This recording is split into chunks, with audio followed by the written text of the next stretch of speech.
Un grand merci, Paweł Telichka, d'avoir accepté d'exprimer un point de vue sur un rapport très important qui est celui de la stratégie de l'aviation en Europe.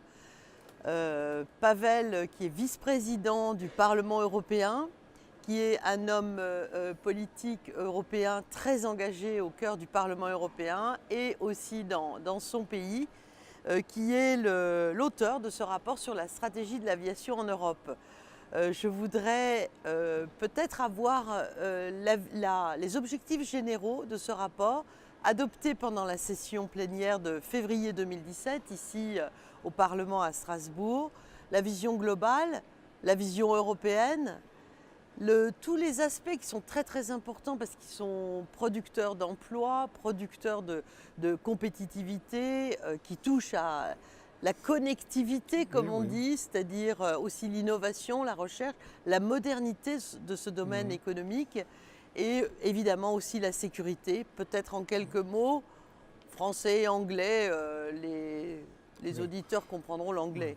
D'abord, c'est un grand plaisir d'avoir cette possibilité d'expliquer certains points sur le sujet de la stratégie. Et brièvement, en anglais peut-être, parce que je voudrais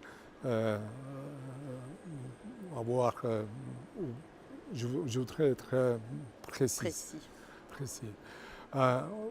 Basically, I think you made a very good point. Strategy has to cover a vision, and it has to be an implementable strategy. And we can't be producing strategies just for the sake of having strategies, but they have to be implemented, and they have to be for our public, for our businesses, for our industries, and they have to provide for a progress. In terms of the connectivity of the air traffic, I think that is absolutely crucial. I mean, I as a customer, I as a client, I want to be sure that the strategy, once implemented, will provide me with a greater connectivity.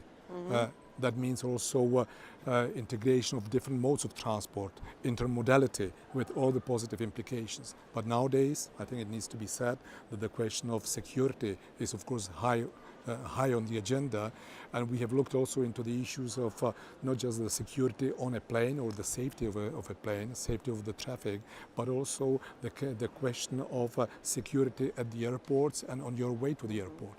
I mean, our citizens have to have a feeling of comfort and security whenever they are traveling. Thirdly, I would say we want air traffic which is not disrupted. And that means I have introduced the concept of the motorways of the sky, which means that the connections on the EU level, they would have a priority over national flights in a situation because of climate, because of weather, whatever, when traffic is disrupted. So that's another element which is included. But all in all, I think that we should build on the fact that the EU in aviation is a success.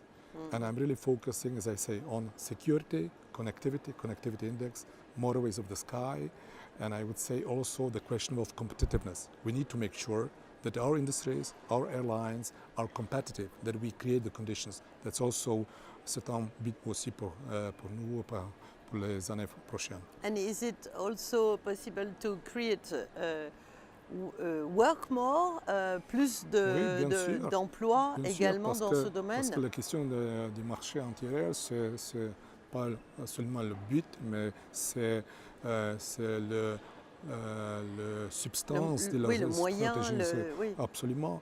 Je crois que si nous sommes capables de préparer la législation avec ce but, les résultats lesquels nous pouvons atteindre sont exactement la puissance économique, l'emploi, etc.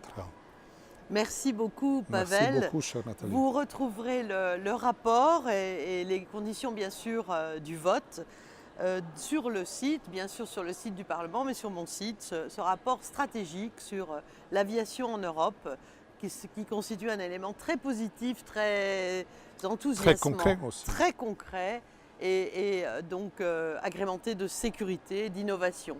Merci beaucoup, Paweł. Merci. À la prochaine fois. Oui, merci. OK. Merci bien.